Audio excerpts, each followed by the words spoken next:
Good morning दोस्तों। तो आज का वीडियो जो है मेरा related of Morocco and Spain issue है। ओके। हाल ही में अपने इंस्टा रील्स में या बहुत सारे ऐसे वायरल मेम्स वगैरह देखे होंगे कि जिसमें मोरक्को से इलीगल इमिग्रेंट्स जो है इलीगल जो इमिग्रेंट्स हैं वो काफ़ी तादाद पर स्पेन के अंदर घुस गए, और वो भी कैसे, विया सी। तो इसको थोड़ा डिटेल में जानते हैं एग्जैक्टली ये इशू है क्या। ओके। तो मैंने पीछे कहीं पे पढ़ा था ग्रीन मार्च, पहले ग्रीन मार्च के बारे में जान लेते हैं। तो ग्रीन मार्च मतलब क्या होता है कि एक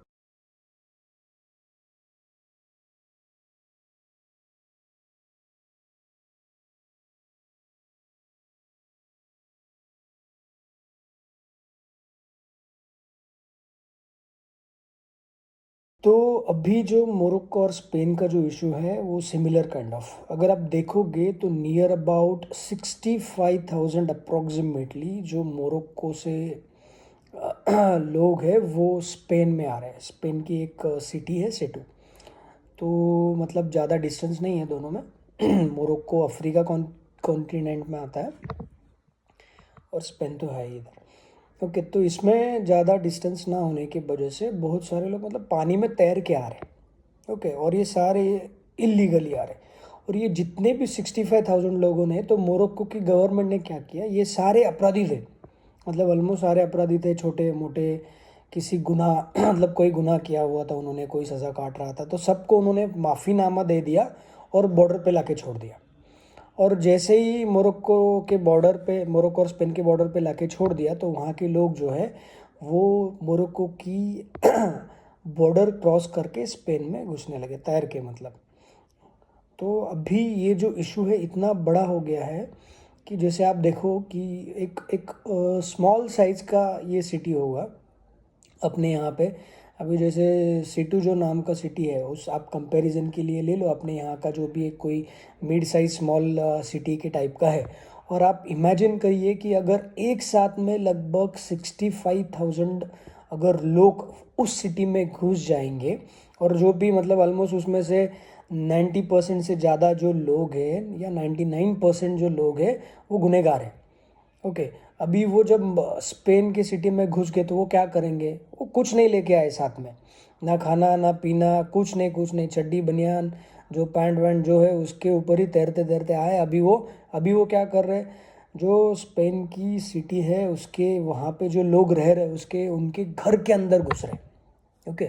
उनके घर के अंदर घुस रहे, लूट रहे, उनको ये कर रहे। और सबसे ज़्यादा थ्रेट तो देखो वहाँ की जो औरतें हैं, वुमेन्स हैं, उनके लिए है। जो लड़कियां हैं उनके लिए है। अब भी पूरा मतलब ये जो लोग आएंगे रहेंगे वहाँ पे, उनका ना रहने का ठिकाना है ना खाने का ठिकाना है। वो क्या करेंगे, ऐसे ही घुसेंगे, जो मिल जाए जहाँ जाए घुसेंगे, और लॉ एंड ऑर्डर की मतलब मार के रख देंगे सारे के सारे। ना इनको किसी चीज़ का डर है ना कुछ है, कुछ नहीं, ऐसे ही लीगली आ गए। और वहाँ की गवर्नमेंट भी देखो लाके जानबूझ के मतलब ऐसे बॉर्डर पे छोड़ दिया है।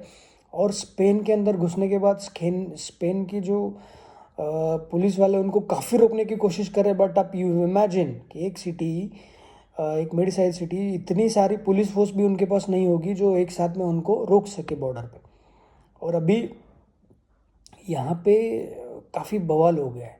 और अभी तो मतलब क्या क्या बयानबाजी कर रहे हैं वो, मतलब घोषणेबाजी कर रहे हैं, इसकी जय उसकी जय, ये वो फलाना ढिमका। मतलब अभी पूरा वाइब्रेंट हो गया है, वो जो शहर है पूरा वाइब्रेंट हो गया है। और अभी तो ये शुरुआत है। मतलब आप इमेजिन करो, अगर आप इस चीज़ को रिलेट करोगे कि बीजेपी को अभी इसी चीज़ का सामना कर पड़ रहा है। BJP in the sense India, Indian government है, उनको भी सेम चीज़ का सामना करना पड़ रहा है, राइट। अभी बांग्लादेश, अभी देखिए जैसे पश्चिम बंगाल से मैं इसको इसलिए रिलेट करना चाहता हूँ क्योंकि अपने जो कुछ स्टेट है इंडिया के, भारत के, वो पाकिस्तान बॉर्डर, बांग्लादेश बॉर्डर, इधर म्यांमार बॉर्डर से सटे हुए हैं। ओके। तो ऐसे बहुत सारे किस्से हमारे पास भी है कि जो पूरे के पूरे इलीगली तरीके से अभी यहाँ पे आ रहे हैं। करेक्ट। तो इमेजिन करिए अगर ऐसा ही कुछ हमारे यहाँ पे हुआ, तो डेमोग्राफी ऑलरेडी अपने पश्चिम बंगाल का पूरा चेंज हो गया है। ओके। तो ऐसा ना हो इसके लिए हमारी गवर्नमेंट बहुत कोशिशें कर रही है। तो ये जो सॉफ्ट कॉर्नर है ना हमारे अंदर, ये जो भी बांग्लादेश से घुसपैठी आ रहे हैं, तो हम सोचते हैं कि भाई ये गरीब है, इनके पास वहाँ खाने के लिए कुछ नहीं है, काम नहीं, कुछ नहीं। तो भाई आगे चल के यही लोग आपको परेशान करेंगे, आपको लूटेंगे, आपको मारेंगे, आपको काट खाएंगे। तो चॉइस इज़ योर्स कि भाई आपको किसके साथ रहना है। ओके। अभी सबसे अच्छी बात तो ये है कि वहाँ पश्चिम बंगाल में बीजेपी गवर्नमेंट आने के बाद से वो जो लैंड है उन्होंने बॉर्डर सिक्योरिटी बीएसएफ को दे दी है, और उसके वजह से वहाँ पे फेंसिंग का काम वगैरह चल रहा है। और लगभग अभी म्यांमार का भी एक किस्सा मैंने पढ़ा, एक आर्टिकल पढ़ा, वहाँ से कोई एजेंट पकड़ा गया जो कि म्यांमार में लोगों को ट्रेन कर रहा था, और वो ट्रेन लोगों को फिर इंडिया के खिलाफ यूज़ करने वाले थे। उसको पकड़ने के बाद में Indian government around 31,000 crore invest कर रही है म्यांमार और इंडिया बॉर्डर पे फेंसिंग के लिए। तो भाई आप हमको ये चीज़ को समझना पड़ेगा कि भाई सॉफ्ट कॉर्नर किसके लिए रखना है। देखो, सेम हमारे पास इसके पहले भी एक एक्सपीरियंस है कि जो कश्मीर में हुआ था। ओके, वहाँ के जो कश्मीरी पंडितों को जो मार के भगा दिया था लोगों ने। ओके। तो वो तो मतलब एक दूसरे के आजू बाजू में रहते थे, 10-10 20-20 साल से लोग एक दूसरे को जानते थे, फिर भी वहाँ के लोगों ने उनको नहीं बचाया। ओके। तो मतलब आपका नेबर है जो आपके साथ 10-15 साल से रह रहा है, 5 साल से रह रहा है, उसने भी आपको बचाया नहीं, उल्टा उसने आपको डुबाया। समझ रहे हो?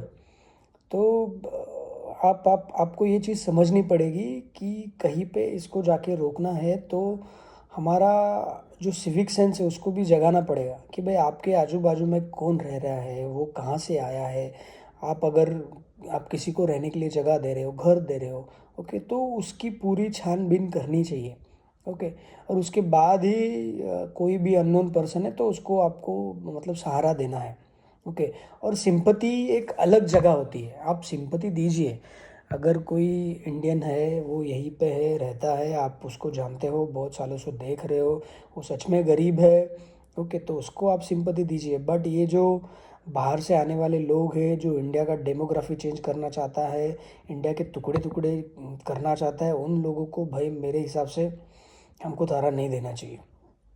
तो वेट, इसके बारे में सोचो, सबने सोचना चाहिए, और ऐसे चीज़ों को सपोर्ट मत करिए।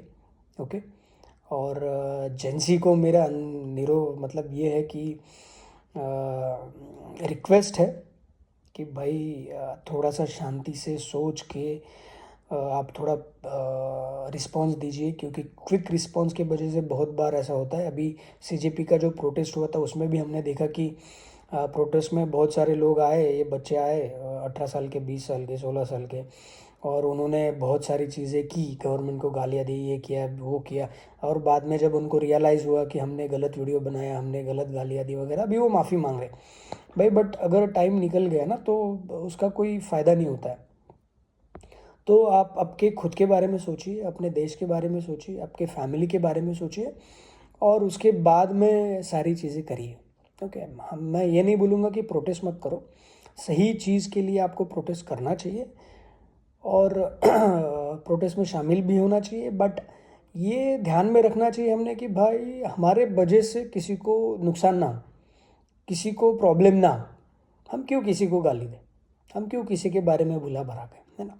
जो आपकी मनवाने की बात है, अब इतने सारे लोग अगर एक जगह पे जमा हो रहे हैं तो गवर्नमेंट एड्रेस करेगा ही। हाँ, हो सकता है कि थोड़ी देर लगे, करेक्ट। तो बट हमको पेशेंस रख के सारी चीज़ें करनी पड़ेगी।